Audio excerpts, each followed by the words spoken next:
r/AITA for refusing my estranged dad who showed up on my birthday? #chunk1.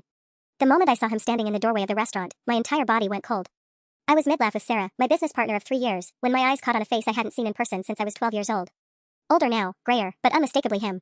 For a second, I thought my mind was playing tricks on me, some cruel manifestation of the anxiety I'd been working through with my therapist. But no. He was real. He was here. And he was looking directly at me. "Oh my God," I whispered, setting down my champagne flute so hard it nearly sloshed over the rim. "What?" Sarah turned to follow my gaze, and I watched her face shift from confusion to understanding. She'd heard enough about my father over the years to recognize the visceral reaction happening in front of her. "Is that?" "Don't," I cut her off, gripping the edge of the table. My hands were shaking. It was my 25th birthday. Not just any birthday, but the birthday. 6 months ago, I'd launched my own marketing consulting firm after 5 years of climbing the corporate ladder. 3 months of bootstrapping with Sarah, working 60-hour weeks out of a cramped shared office space, and we'd just landed our biggest client yet, a deal that would let us hire our first employee and move into a real office. Tonight was supposed to be about celebrating that. About celebrating me. I'd invited 20 people to this dinner at Rosewood, my favorite upscale restaurant downtown. My mom, my best friends from college, Sarah, 2 of my mentors, colleagues who'd become genuine friends. This was my chosen family, the people who'd actually shown up for me. The people who mattered. And then he walked in. My father didn't hesitate. He started moving through the restaurant toward our table, weaving between waiters and other diners with a determined expression I remembered from childhood. He'd always been the type to make an entrance, to command a room. I'd inherited that from him, apparently, though I'd spent years trying to exorcise it from my personality. "Don't let him get here," I muttered to Sarah, knowing it was futile even as I said it. But within seconds, he was standing at the edge of our table, and up close, I could see the cracks in the version of him I'd carried in my mind all these years. His hair was thinner, his face weathered. He looked tired. He looked like a stranger who happened to share my bone structure. "Hi, baby," he said, and his voice cracked on that one word. "Happy birthday." The entire table went silent. I could feel everyone looking between me and him, trying to piece together what was happening. My mom was sitting 3 seats down from me, and I didn't need to look at her to know she was holding her breath. "How did you find me?" I asked. My voice came out steadier than I felt. "Your mother," he said, which confirmed what I'd already figured out. "We'd have words about that later. I know this is unexpected. But I wanted to see you. I needed to see you." Something bitter rose in my throat. "You needed to see me. I deserve a chance to explain." "No." The word came out sharp, and I stood up, needing to be on equal footing. Around us, I could feel the shift in the room's attention. A couple at the next table was openly staring now. "No, you don't. You don't get to show up at my birthday dinner and demand anything from me. You don't get to be here." My dad's face crumpled, and I felt a strange twist in my chest at seeing pain I'd caused flash across his features. But I tamped it down. I knew that move. I'd watched him deploy wounded expressions my entire childhood, right before he'd do something selfish anyway. "I'm not asking for much," he said, his voice taking on that pleading quality that made my skin crawl. "Just 5 minutes. Just to talk. I've been trying to reach out for months, and your mom finally told me where you'd be tonight. I drove 8 hours to get here." "That's not my problem," I said, and I meant it. "That's actually a perfect example of the problem. You do things for me, things you want to do, and then you expect me to be grateful. You expect me to owe you something. That's how it worked when I was 12, and it's not how it works now. Sweetheart." "Don't," I snapped. "Don't call me that. You don't get to use the words you used when you actually cared enough to be around." The table had gone completely silent. Sarah had her hand over her mouth. My mom was white-faced, shaking her head slightly like she was trying to will this situation away. My friend Marcus looked like he was about to get up and physically remove my father, which, if I'm being honest, I appreciated. "I know I messed up," my dad said, and his eyes were shining now. Actual tears. It almost felt like a manipulation, and maybe it was. "I know I wasn't there. But I'm ready now. I'm in a better place. I want to be your father. I want to know you. Please, just give me a chance." A chance. The word hung in the air between us, and I felt something crystallize inside me. 13 years. 13 years of building a life that didn't include him. 13 years of therapy and crying and learning that I was enough on my own. 13 years of becoming someone my 12-year-old self would have been proud of, not because of him, but in spite of his absence. And he wanted a chance. "No," I said quietly. "You had a chance. You had 13 years of chances, and you spent them with your new family, building a new life that didn't include us. You don't get a do-over because you're ready. Life doesn't work that way." "Please," he reached toward me, and I stepped back. "I think you should leave," I said. "I think you should leave right now, and I think you should stop contacting my mother to find me. That's all the chance you get." For a moment, he just stood there. I watched him cycle through emotions, denial, anger, resignation. Then he turned and walked away, his shoulders slumped, and I watched him disappear through the same door he'd entered. When I sat back down, no one said anything for a long moment. "Happy birthday," Sarah finally whispered. And despite everything, I laughed. #chunk2. The laughter didn't last long. I made it through maybe 10 more minutes of the dinner, forced smiles, deflecting questions, pretending to eat the sea bass that suddenly tasted like nothing. Sarah kept shooting me concerned glances, and Marcus had positioned himself like a bodyguard, arms crossed, scanning the restaurant every few seconds like my dad might materialize again. By 9:47 p.m., the adrenaline crash hit hard. "I need some air," I announced, standing abruptly. "I'm going to step outside for a minute." "I'll come with you," my mom said immediately, but I held up a hand. "Alone, please. I need 5 minutes." I didn't wait for permission. I grabbed my clutch and headed for the restaurant's side exit, the one that opened onto the quiet street where the delivery trucks parked. The November air bit at my skin, and I welcomed it, something real and sharp to ground me. I'd done it. I'd told him no. I'd held the line. So why did I feel like I was about to fall apart? I found myself pacing back and forth along the brick wall, hugging myself despite the cold. My hands wouldn't stop shaking. Adrenaline, I told myself. Just adrenaline wearing off. It would pass. My phone buzzed. Unknown number. I almost ignored it, but something made me look. A text message, asterisk I'm parked across the street. I'm not trying to cause a scene. I just want to talk for 5 minutes. Please, asterisk. My stomach dropped. I stood frozen, staring at those words on my screen. He was still here. He'd left the restaurant, but he hadn't actually left. He was out there somewhere, waiting, hoping I'd changed my mind now that I'd had a moment alone. The audacity of it, that's what struck me first. The absolute audacity. As if me refusing him in front of my chosen family meant I'd reconsider if he just persisted. As if the answer was negotiable. As if my no wasn't final. I typed back, asterisk stop contacting me. Stop showing up. You need to accept that this isn't happening, asterisk. The response came within seconds, asterisk I drove 8 hours. You won't give your own father 5 minutes, asterisk. There it was. The guilt trip. The weaponized sacrifice. I drove 8 hours translated to, look what I did for you, now you owe me. It was the exact manipulation I called out at the dinner table, and somehow that made it worse. I didn't respond. I blocked the number instead, my thumb hovering over the screen for a moment before I committed to it. Blocked. Done. No more messages from this unknown number. But he could text from another number. He could call from a different phone. He could. Hey, Sarah's voice cut through my spiraling thoughts. She'd followed me out, of course she had. You okay? I showed her the messages without speaking. I couldn't seem to form words. Sarah's jaw clenched as she read them. Oh, that's manipulative as hell. Did he actually? Is he still here? Apparently parked across the street.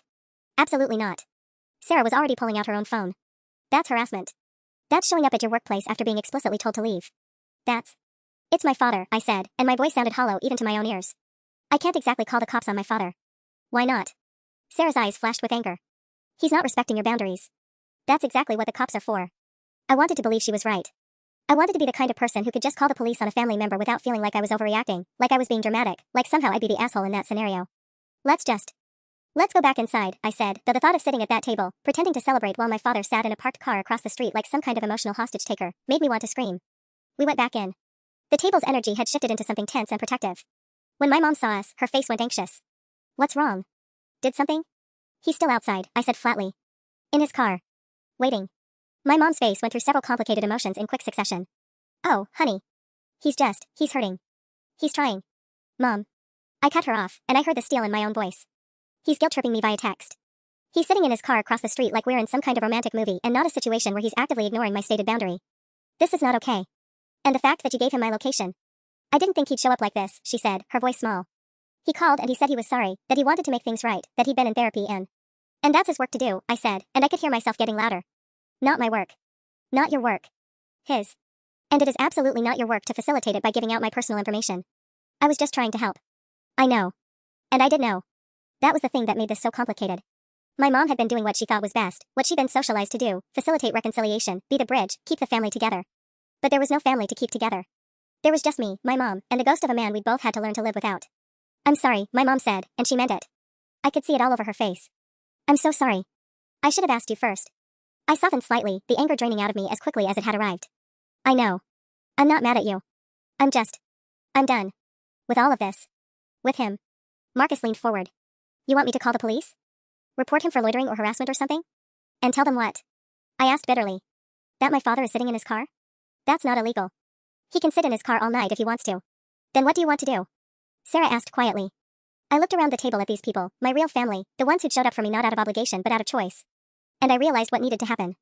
Finish dinner, I said, sitting back down. We finish dinner, we celebrate, and we ignore him completely. He doesn't get to ruin this night. He doesn't get to sit out there and have me bending all my energy toward his feelings. We eat. We drink. We celebrate that I built a life that doesn't need him. It sounded braver than I felt. But as I picked up my fork and took a bite of the cold sea base, I meant it. At least, I was trying to. #chunk3. We made it through the rest of dinner with a kind of determined normalcy that felt like performing in a play where everyone had agreed to ignore the stage fire. The food was expensive and mostly uneaten. The wine kept flowing. Sarah told a story about a disastrous client meeting that had everyone laughing despite the underlying tension.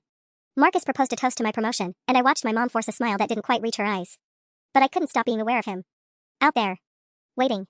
It was like that feeling you get when you're certain someone is staring at you, that prickling sensation at the back of your neck that makes you turn around even though you know nothing's changed. Except in this case, something had changed. The safe space I built for this evening had developed a crack. When the waiter brought dessert, a chocolate torte with a single sparkler candle that the restaurant had insisted on, I blew it out without making a wish. What was the point? My birthday had already been hijacked by the past. Okay, I have a question, Marcus said as he cut into the cake, and I'm asking this as someone who cares about you. Did you actually think he was just going to accept that rejection and drive home? Marcus, Sarah warned, shooting him a look. No, it's a fair question, I said, surprising myself. I don't know. I didn't think that far ahead. I was in shock. I was angry. I wasn't exactly running through scenarios. Because here's the thing, Marcus continued, ignoring Sarah's pointed stare. Guys like that, guys who show up unannounced expecting forgiveness, they don't usually take no for an answer. They see it as a negotiation. They think persistence is romantic or meaningful or whatever. They don't understand that no means no. He's her father, not some guy at a bar, my mom said quietly, and there was an edge to it that made me look at her sharply. She was defensive. About him. Which somehow makes it worse, Marcus replied. There's emotional leverage there that he clearly knows how to use. My phone buzzed. Not a text, a call. Unknown number, which meant it wasn't the number I'd blocked. My heart rate kicked up immediately. I let it go to voicemail. 3 seconds later, another call from a different unknown number. Then another. Is that, Sarah started. He's cycling through numbers, I said, watching as yet another call came through. He's just cycling through numbers to get around the block. Jesus Christ, Marcus muttered. I declined the calls, one after another, like I was playing some exhausting game of digital whack-a-mole. My mom was pale now, her earlier defensiveness crumbling into something that looked like horror. I didn't. She started. He wouldn't have, that's not like him. Mom, you don't know him anymore, I said, and my voice was tired. You haven't known him for 13 years. People change. People become different versions of themselves. Apparently, he's become the kind of person who harasses his daughter on her birthday. The calls finally stopped. For about 2 minutes. Then a text came through from one of the numbers he'd just called from, asterisk I'm not going away. You're my daughter. We need to talk about this like adults, asterisk. And then another, asterisk your mother told me about your promotion. I'm proud of you. We should celebrate that, asterisk. And another, asterisk I know I messed up. I know I wasn't there. But I'm here now and I want to make it right. Please don't shut me out, asterisk. That's manipulation, Sarah said, reading over my shoulder. He's trying everything now. The persistence angle, the pride angle, the reconciliation angle. He's throwing everything at the wall to see what sticks. I didn't respond. Couldn't respond. Because part of me, some weak, lonely part of me that I thought I'd already excised, was reacting to those words. I'm proud of you, words I'd wanted to hear from him for so long that I'd had to build an entire identity that didn't need them. And now here they were, arriving via text from a stranger in a parked car, and it felt like a violation. We should leave, I said abruptly. We should just go. Finish this somewhere else or go home or. And let him think he won? Sarah asked. That his harassment drove you away from your own celebration? We're not celebrating, I said, gesturing at the barely touched cake. This is broken. He broke it. My mom reached across the table and grabbed my hand. Sweetheart, I'm so sorry. I shouldn't have given him the information. I shouldn't have believed him when he said he wanted to reconcile. I should have called you first and asked. I know that. I see that now. I know you do, I said, and I meant it. My anger at her had never been the real issue. My anger was at him, at the situation, at the fact that even after 13 years of silence, he could still show up and destabilize everything. What if we called a restaurant manager? Marcus suggested. Tell him about the harassment. See if security can escort your dad off the property or at least approach him about it. I considered it. Part of me wanted to do exactly that, to make it someone else's problem, to have authority intervene and shut this down once and for all. But another part of me, the part that still, despite everything, understood that he was my biological parent, balked at the idea. He's not on the property, I said. He's in his car on the street. That's not the restaurant's problem. Then we call the cops, Marcus said flatly. Report stalking or harassment or whatever. They'll handle it. And tell them what? The question came out more bitter than I intended. That my estranged father is sitting in his car trying to contact me? That's not really. I mean, is that actually illegal? Actually, Sarah said, pulling out her phone, persistent contact after being told to stop is considered harassment in most jurisdictions. And showing up after being explicitly told to go away can constitute stalking depending on the circumstances. She was researching as she talked, scrolling through something on her screen. For a moment, it felt like she was offering me a lifeline. An official way to make this stop. A boundary that wasn't just about my words anymore, but about the law. But then I thought about the police showing up. About him being confronted in front of other people. About the humiliation of it, and whether that humiliation would make things better or worse. About whether involving law enforcement was proportional or if I'd be overreacting in a way that would haunt me later. Let me think about it, I said finally. Don't think too long, Marcus warned. Because from what I'm seeing here, he's escalating. As if on cue, another text arrived, asterisk please. Just 5 minutes. That's all I'm asking, asterisk. And underneath it, a photo. Me at age 7, missing my 2 front teeth, sitting on his shoulders at what looked like a park. A photo I hadn't seen in over a decade. A memory I'd worked very hard to stop valuing. My chest tightened. My hands shook. He was playing every card he had left. Hashtag chunk 4. I stared at the photo for a long time. Long enough that Sarah stopped scrolling. Long enough that Marcus set down his fork. Long enough that my mom's grip on my hand tightened into something that felt almost desperate. Don't look at it, Sarah said quietly. That's exactly what he wants. He wants you to engage with the memory, to feel nostalgic, too. I know what he's doing, I interrupted, but I didn't put the phone down. I kept staring at that version of me. That girl who still believed her father loved her. That girl who thought the world made sense and that the people who were supposed to protect you actually would. Then put it away, Marcus said, not unkindly. I did, finally, setting the phone face down on the table with more force than necessary. But the damage was done. The image was seared into my brain now, as sharp and clear as if he'd branded it there. Okay, I said, my voice sounding strange to my own ears. Okay. We're going to handle this. How? My mom asked. I don't know yet. But we're not sitting here anymore like we're waiting for something to happen. We're going to be proactive. I looked at Sarah. You said harassment is documented in most places? Yes, but... And persistent contact after being told to stop is a specific thing that law enforcement can respond to? In theory, Sarah said carefully. The threshold varies depending on where you are and how the police interpret it. But yes, there are precedents for. Then here's what we're going to do, I said, and I could hear the steadiness returning to my voice, which felt like a victory in itself. We document everything. Every call, every text, every attempt to contact me. We take screenshots. We note the times. We establish a pattern. And then, if this continues, we have actual evidence of harassment rather than just my word against his. He's your father, my mom said again, and there was something in her voice that made my stomach twist. Not anger. Sadness. Like she was mourning something that had already died. He's someone who's choosing to harass his adult daughter on her birthday, I said, keeping my voice level. He's someone who showed up unannounced, was told to leave, and is now trying to contact me repeatedly through multiple phone numbers. That's not fatherly behavior. That's predatory behavior. And I'm not going to excuse it just because of biology. The words hung in the air between us, sharp and factual. I think you should take him up on the 5 minutes, my mom said. Everyone at the table went very still. What? I couldn't have heard her correctly. I think you should talk to him, she continued, and now there were tears in her eyes. Not because I think he's handled this well, clearly he hasn't. But because I think you're going to spend the rest of your life wondering what he had to say. And I don't want that for you. I don't want you carrying this weight. I'm not carrying a weight, I said, and even as I said it, I knew it was a lie. I'm carrying peace. And he's trying to take it from me. Is he? My mom asked. Or are you giving it to him? He's out there, yes. He's texting, yes. But you're the one choosing to engage with the photos. You're the one letting this dictate how the rest of your evening goes. He's already disrupted your birthday. Are you going to let him disrupt your peace too? That's not fair, Sarah interjected. He's responsible for his own harassment. She doesn't have to accept his terms just because he showed up and put himself on her doorstep. I'm not saying she has to, my mom said, looking at me instead of Sarah. I'm saying that maybe there's a third option here between accepting him and rejecting him. Maybe there's a version of this where you hear what he has to say, you decide it's not enough, and then you truly move forward. Not because you've accepted him, but because you've gotten closure. I don't need closure from him, I said, but my voice wavered slightly on the last word. Don't you? My mom asked. Because from where I'm sitting, you seem pretty closed off to the entire concept of him existing. And maybe that's justified. Maybe he deserves that. But I'm your mother, and I'm asking you to consider whether there's a way through this that doesn't involve police reports and legal action against your own father. The way she said your own father made something crack inside me. It was the same tone she'd used when I was 12 and he left. When she tried to explain to my 10-year-old brother why dad wasn't coming home. That voice was full of resignation and sorrow and the particular exhaustion of someone who'd learned that life wasn't fair and there was nothing to be done about it. If I talk to him, I said slowly, I'm not promising forgiveness. I'm not asking for forgiveness, my mom said. I'm just asking you to give him 5 minutes. And then you decide what happens next. Marcus leaned back in his chair, his jaw tight.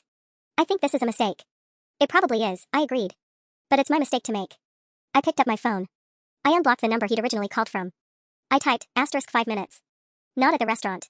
Somewhere public. Somewhere I choose, *. I hit send before I could change my mind. The response came back almost immediately, *anywhere.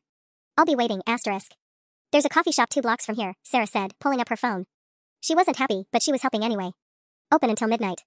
Well lit. Plenty of people around. Good exit strategy if you need it. We'll wait outside, Marcus added. We'll follow you there, and we'll stay within sight. If anything feels off, you text us and we come in. I nodded, not trusting myself to speak. What was I doing? What had I just agreed to? And we're documenting this too, Sarah said, already typing something on her phone. Writing down the time, the location, what he says. If this goes south, we have evidence. My mom looked like she wanted to say something, but she didn't. Instead, she just squeezed my hand one more time, and I could feel her apology in it. Could feel her uncertainty. Could feel her desperate hope that maybe, somehow, this would turn out to be the right decision. I stood up from the table, my legs slightly unsteady. Okay, I said to no one in particular. Let's go meet my father. #Chunk5. The coffee shop was exactly as Sarah had described it, bright fluorescent lighting that made everything look slightly sterile and overexposed, the kind of place where privacy was impossible and witnesses were unavoidable. I appreciated that in a way I hadn't fully articulated when she'd suggested it. I didn't want to be alone with him. I didn't think I could handle being alone with him. Sarah and Marcus stationed themselves at a corner table with a direct sightline to the entrance, their laptops open in case they needed to work and maintain plausible deniability for their surveillance. My mom had wanted to come inside too, but I'd asked her to wait in the car. I couldn't do this with her watching. I couldn't do it knowing she was hoping for some kind of reconciliation, some kind of healing that would justify her own complicated feelings about my father. The weight of her expectations was already crushing enough without having her eyes on me. I chose a table near the window but far enough from the door that I could see him coming. My hands were shaking, actually trembling in a way that embarrassed me. I was a successful professional woman. I had negotiated contracts. I had presented to rooms full of executives. I had handled pressure and criticism and workplace drama with composure. And yet here I was, 25 years old, my heart pounding like I was 14 again and waiting to be picked up from school by a man who might or might not show up. He showed up. I saw him before he saw me, a man in his mid-50s with gray threading through dark hair that was still recognizably the same color as mine. He was heavier than I remembered, his face lined in ways that suggested either hard living or just the passage of time. He was wearing a button-down shirt that looked expensive and shoes that probably cost more than my first car. All of it screamed effort. He was trying. The fact that he was trying made me angrier than if he'd shown up in jeans and a t-shirt. He spotted me and for a moment his entire face transformed. Relief. Joy. Recognition. All of it so genuine that something in my chest tightened painfully. I hated that I could read his face so clearly. I hated that I knew the shape of his smile. I hated that some primitive part of me, the part that had been 12 years old and didn't understand why my father wasn't coming home, responded to that look with something that felt dangerously close to hope. He started walking toward me, and I made myself straighten in my chair. I made myself meet his eyes. I made myself a fortress and locked the door behind me. Hi, he said, and his voice cracked slightly on that single syllable. He pulled out the chair across from me, asking the question with his body language rather than words. I nodded permission because it seemed easier than speaking. He sat down like he was made of fragile glass, like he was afraid sudden movements might spook me into leaving. Which, fair. I was absolutely planning to leave. The only question was how quickly. Thank you for giving me 5 minutes, he said, and now his voice was steadier, though his hands on the table looked unsteady. He kept opening his mouth like he was about to say something and then closing it again. God. I don't even know where to start. Clock's running, I said, keeping my tone neutral. You said you wanted 5 minutes. He flinched. Actually flinched, like I'd physically struck him. Right. Yes. Okay. He took a breath. I'm not going to waste time telling you I'm sorry. I'm sure you're tired of hearing that, and I'm sure it doesn't mean anything to you anyway. I've had years to apologize and I didn't. That says everything you need to know about my priorities. I wasn't expecting that. I braced myself for excuses, for justifications, for some elaborate story about how his leaving wasn't really his fault. Instead, he was admitting things? Acknowledging failure? What I want to say, he continued, is that I understand why you're angry. I understand why you asked me to leave. And I understand that showing up today was probably the worst possible thing I could have done. It was, I confirmed. I know. And I'm sorry, he caught himself. There I go again. Look, I'm not good at this. I've never been good at talking about feelings or relationships or any of the things that matter. And I think that's been pretty clearly demonstrated over the last 13 years. 13 years. Since I was 12. He was counting too. The reason I came, he said, and now he was leaning forward slightly, is because my marriage ended. My second marriage. The one I left you all for. Left you for. And I spent 6 months in therapy, expensive therapy, by the way, which I'm only mentioning because I want you to know I actually followed through on something for once, and my therapist helped me understand that I have a pattern. I hurt people I'm supposed to care about and then I run away when things get hard. I wanted to look away. I wanted to pull out my phone and text Sarah that I was done. But something in me, something stubborn and stupid, kept me rooted in that chair. I ran from your mother when our marriage got difficult, he said quietly. I ran from you and your brother when being a present parent got hard. And then I ran from my second wife when that relationship got complicated too. My therapist said I probably came here today because I'm doing it again, running toward the past because the present is too scary to face. Looking for a do-over. You can't have a do-over, I said, and I was surprised by how cold my voice sounded. You don't get to just erase what you did and start over. I know. You don't get to show up on my birthday expecting. I know. You don't get to. I know, he said again, and there was something in his voice that made me stop. Resignation. Acceptance. I don't deserve anything from you. Not your time, not your forgiveness, not even a conversation. I know that. That's what I wanted to tell you, actually. That I know. The coffee shop felt too quiet suddenly. A barista was calling out someone's order. A couple at another table was laughing. Sarah and Marcus were pretending to work. And I was sitting across from a man who was supposedly my father, and I couldn't quite figure out what he wanted anymore. If you know that, I said, then why are you here? He looked at me for a long moment. Because I'm a selfish person, he said. And selfish people do things for themselves, even when they know they're wrong. #chunk6. His honesty was worse than any excuse could have been. I sat back in my chair, the metal frame creaking beneath my weight. The admission hung between us like smoke, thick and suffocating. He was right. Of course he was right. Selfish people did selfish things. That was the definition of selfishness. But I prepared for him to deny it, to spin some narrative where he was the victim of circumstance or bad luck or a marriage that failed for reasons beyond his control. I'd armored myself against his bullshit. I hadn't armored myself against the truth. At least you're honest about it, I said finally, and I hated how tired I sounded. That's something new, I guess. It's not much, he said. But it's all I have right now. Sarah caught my eye from across the coffee shop. She looked concerned, her fingers hovering over her phone like she was debating whether to intervene. I gave her a small shake of my head. Not yet. I needed to finish this. What happened? I asked. With your second wife. With your second family. Something flickered across his face, shame, maybe, or the ghost of it. It's complicated. But the short version is that I was a terrible husband and an absent stepfather to her kids. When things got hard, and they did get hard, I checked out emotionally. And then I left. Just like I did before. Just like I apparently always do. Do you see them? I asked. Your stepkids? No. I've lost contact with all of them. Apparently that's what I'm good at, making connections and then destroying them. The bitterness in his voice was so sharp it almost cut. I almost felt something like empathy, which was exactly the wrong emotion to be feeling right now. I needed to stay angry. Anger was clean and clear. Empathy was a trap. Why are you telling me this? I asked. Why do I need to know any of this? You don't, he said. But I thought you deserved to know that I'm not here because I want to pretend I've changed. I'm not here because I want to be your father and make up for lost time and all that Hallmark card bullshit. I'm here because I wanted you to understand that this, he gestured between us, whatever this is, isn't about fixing me or saving our relationship or any of that. I'm broken. I've probably always been broken. And I hurt people because of it. So what? I said, and my voice was sharper now. You're just here to tell me you're broken and selfless and that I should what, feel sorry for you? Accept that you're a terrible person so I can move on? No, he said quietly. I'm here because I wanted to look you in the eye and tell you that I'm sorry, and I meant it, and it doesn't matter. I wanted to say it out loud to the person I hurt most, and I wanted to hear you tell me that it doesn't change anything. And then I wanted to leave and never contact you again, because that's what you deserve. Not to have me show up whenever my life implodes and I need to feel like I'm doing something, anything, to fix myself. I stared at him. This wasn't the script. This wasn't the story I'd been rehearsing in my head for the past week. He was supposed to beg. He was supposed to try to charm me or guilt me or convince me that he'd changed. He was supposed to give me something solid to push back against. Instead, he was giving me, what? A martyr narrative? Some kind of performative self-awareness that was somehow even more manipulative than an outright lie? I don't believe you, I said. Good, he replied. You shouldn't. You say that now, I continued, but what happens when you get lonely again? What happens in 6 months or a year when your next girlfriend leaves you, and you decide you need to make amends again? Are you going to show up at my apartment? My workplace? Are you going to try to contact my brother? His face went very still. Is that what you think I'll do? I think it's what you'll do, I said. Because you've already done it once.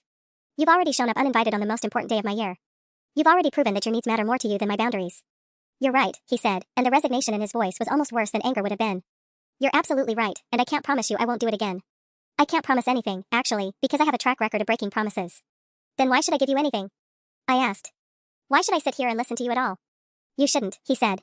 You've already been more generous than I deserve. But I'm going to ask you to do one more thing. I waited.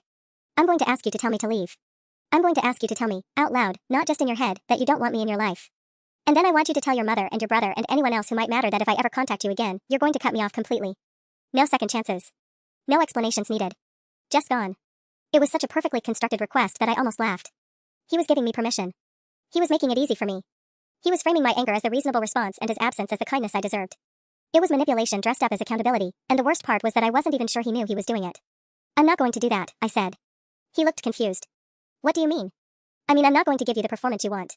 I'm not going to tell you to leave so you can feel like you've done the right thing by accepting my rejection. I'm not going to make this easy for you. Okay, he said carefully. What do you want? I don't know, I admitted, and that was the truest thing I'd said all afternoon. I don't know what I want from you, or if I want anything from you, or if I want you anywhere near my life. But I'm not going to decide that today. I'm not going to make some big dramatic pronouncement that makes you feel absolved. He nodded slowly.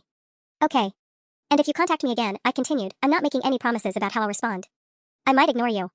I might call you back. I might tell you to go to hell. But I'm not giving you permission to disappear guilt-free. That's fair, he said. I stood up.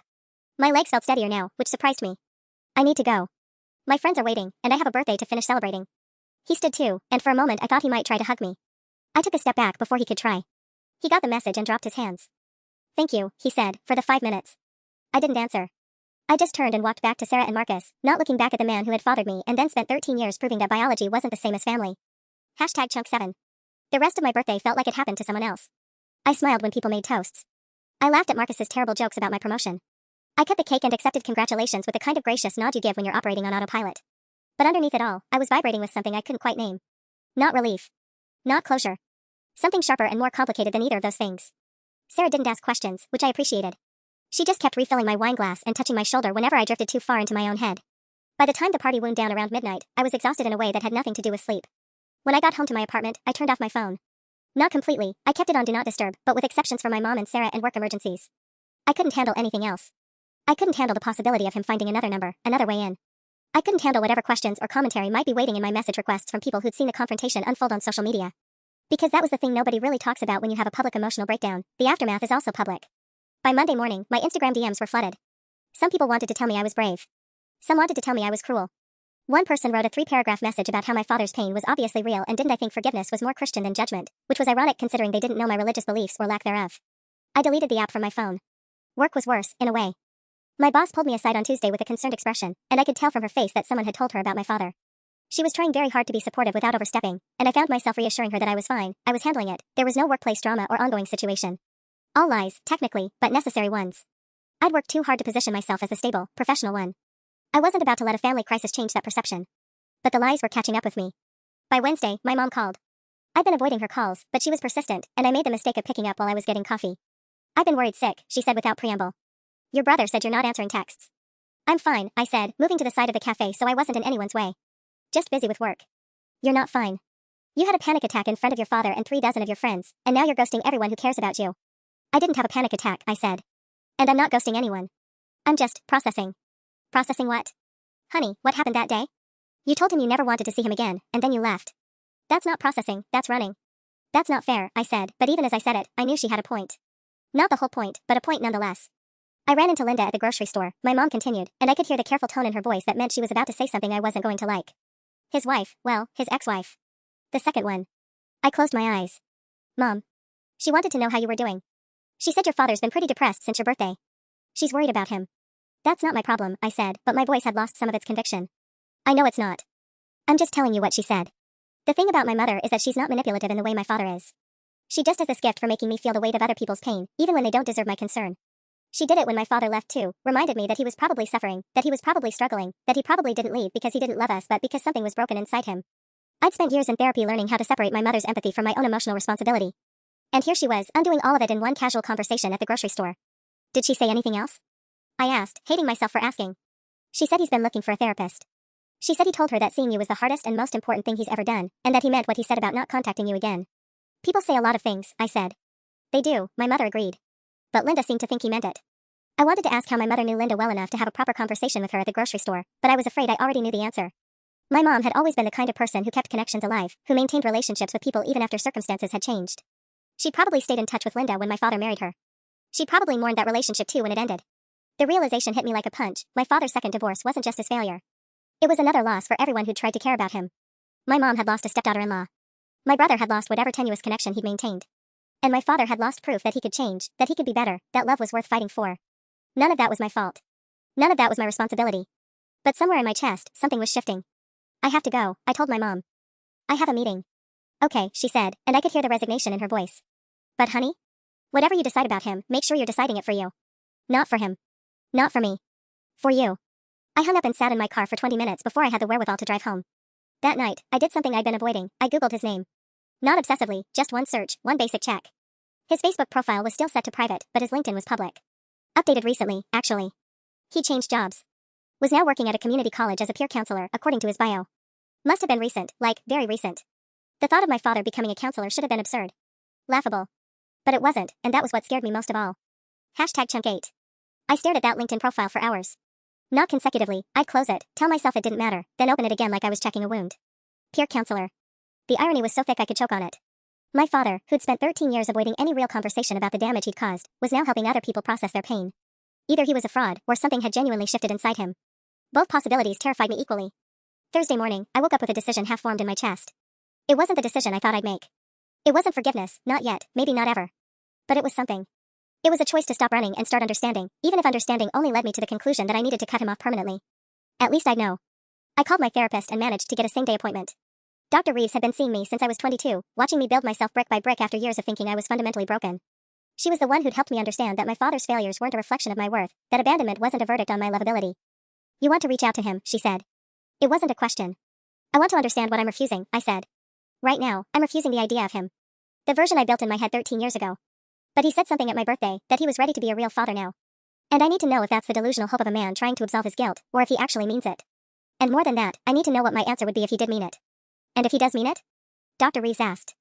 I don't know, I said. I don't know if I can forgive him. I don't know if I want to.